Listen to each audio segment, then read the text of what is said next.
We are still in evidence and mitigation of damages, right?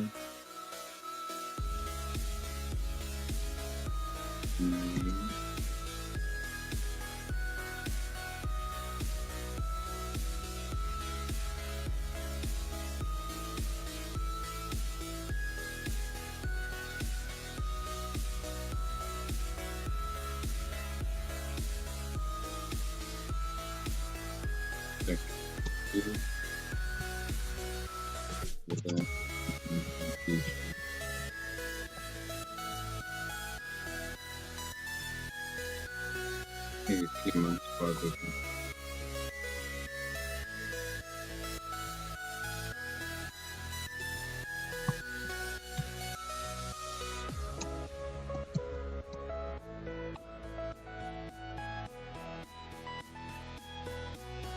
The admissibility of evidence of bad reputation in mitigation of damage was fully considered in Scott versus Sam on the judgment of A, which must be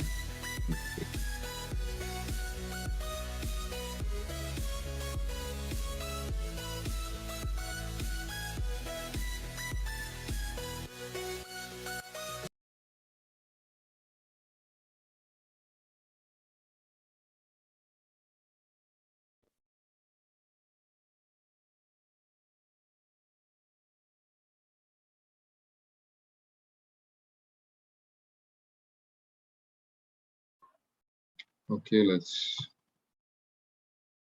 take a note of that.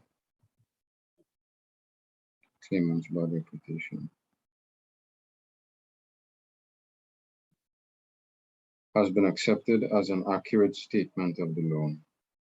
After an exhaustive review of the authorities, the judgment divided the evidence, which it was suggested might be given in mitigation of damages, under three heads. 1. Evidence of general bad reputation. 2. Evidence of rumors that the plaintiff had done what was charged in the libel. 3. Evidence of particular acts of misconduct on the part of the plaintiff, tending to show his character and disposition. Okay, so evidence of general bad reputation, right?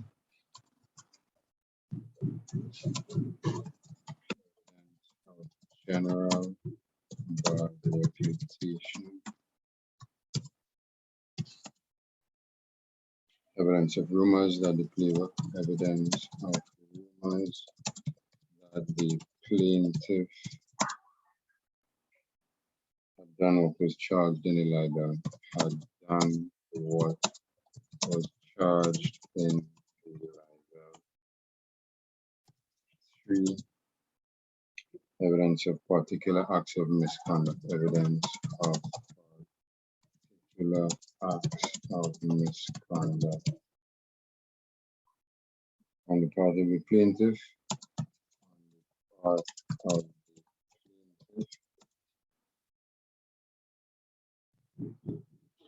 tending to show his character and disposition, tending to show his character and disposition. Okay. The court held that evidence of general bad reputation was admissible in mitigation of damages, but that evidence falling within classes 2 and 3 was not admissible. Okay, so no rumors and no evidence of particular acts of misconduct. So evidence of general bad reputation is what you can show. 35.31, evidence of general bad reputation. 35.31, general bad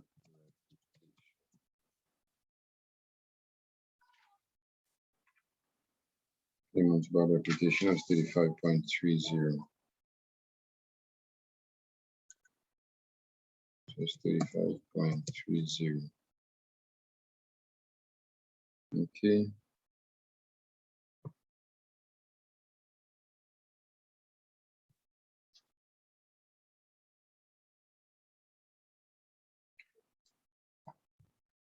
The reasoning supporting the admissibility of such evidence was explained by Cave J.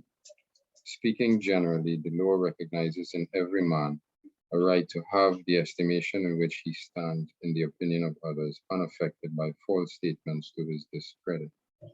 And if such false statements are made without lawful excuse and damage results to the person of whom they are made, he has a right of action. The damage, however, which he has sustained must depend almost entirely on the estimation in which he was previously held. He complains of an injury to his reputation, and it seems most material that the jury who have to award those damages should know, if the fact is so, that he is a man of no reputation.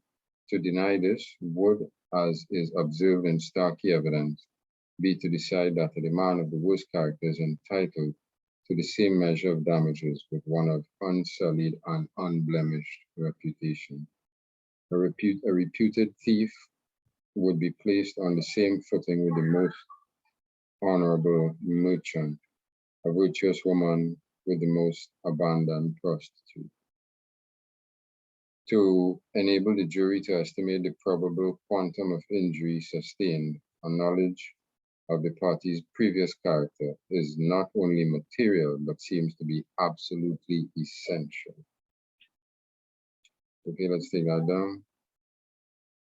To enable the jury to estimate the probable quantum.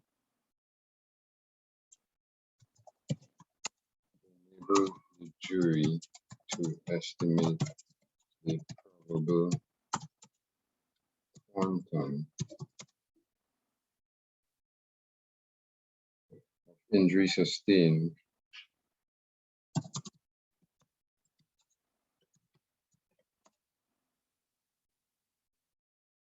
knowledge of the party's previous character.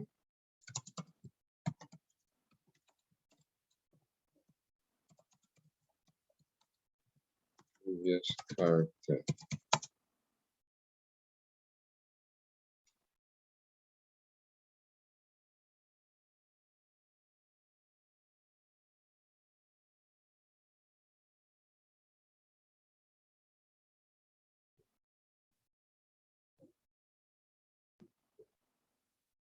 Is not only material,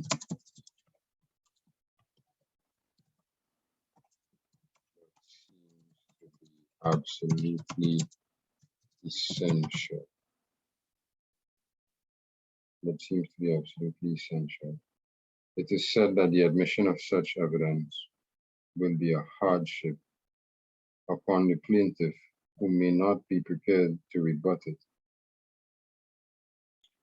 And under the former practice, where the damages could not be pleaded to, and general evidence of bad character was allowed to be given under plea of not guilty, there was something in this objection, which, however, is removed under the present system of pleading,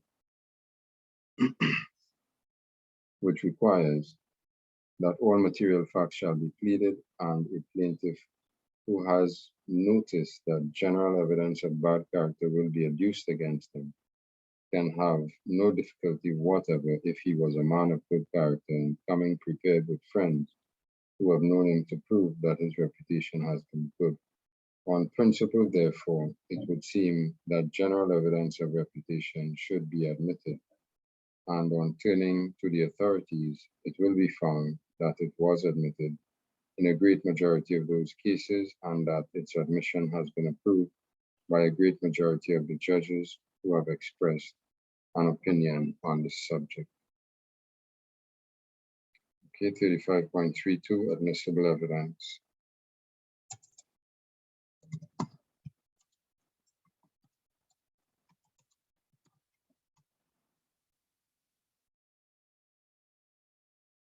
While it is no doubt true that in practice it may be difficult to define exactly the borderline between evidence of general bad reputation and that of specific conduct which has led to it, it is settled that only evidence of general bad reputation is admissible. However, it has been held that conviction of a serious crime is evidence that the claimant has a bad reputation, and it may still be open to argument that evidence of the claimant's involvement in a single notorious event is admissible as tending to prove general bad reputation. It would seem that the claimant may make an admission of bad reputation.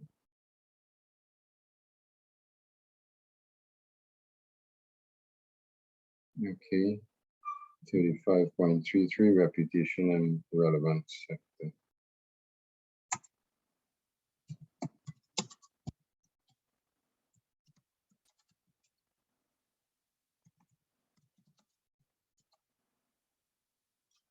Evidence of general bad reputation must be confined to the sector of the claimant's character relevant to the libel. If the libel charges the claimant with treachery, evidence that he has a reputation for loose morals would be inadmissible in mitigation of damages. However, in Wood versus Cox, the plaintiff, a jockey, brought an action for libel charging him with having pulled a particular horse on 2 specified occasions. Evidence was admitted from 4 officials of the jockey club about the plaintiff's reputation for foul riding and not trying to win. 35.34.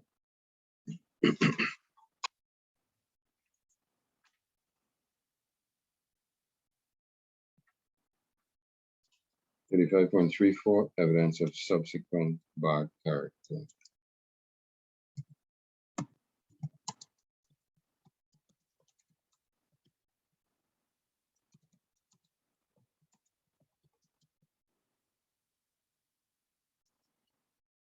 The evidence must be confined to the general bad character of the claimant prior to or at the time of the publication of the libel. Evidence of bad character subsequent to that time is not admissible in mitigation of damages. Otherwise, a person might slander another and then call some of the neighbors to say that they had heard imputations which he had himself set afloat. Okay, this is important. Evidence of subsequent bad character. Okay, so Gatley states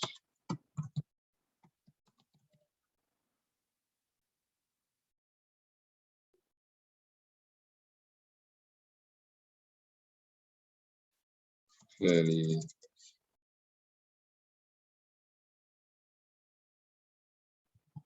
set out that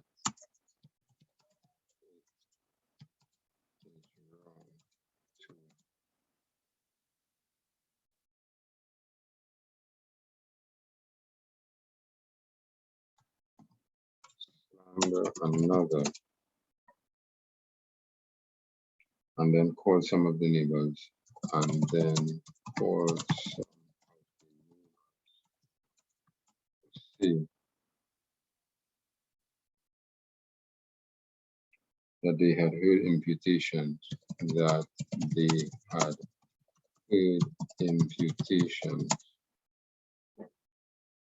which he had himself set afloat, which he had himself set.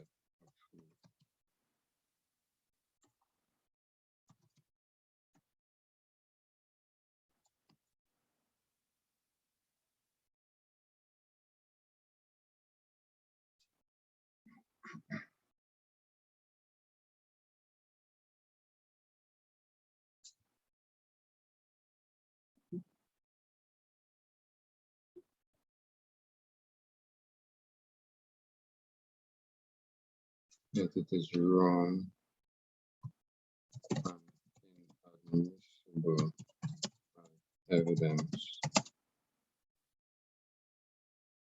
Right?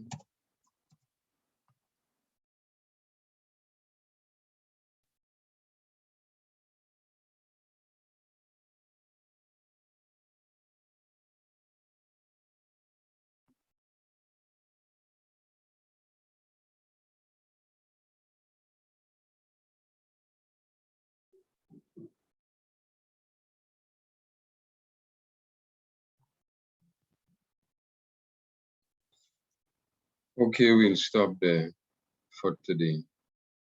All right, we'll stop there. That will be class 43. We will resume next class, class 44, from point 35.35. Enjoy the rest of your day. Take care.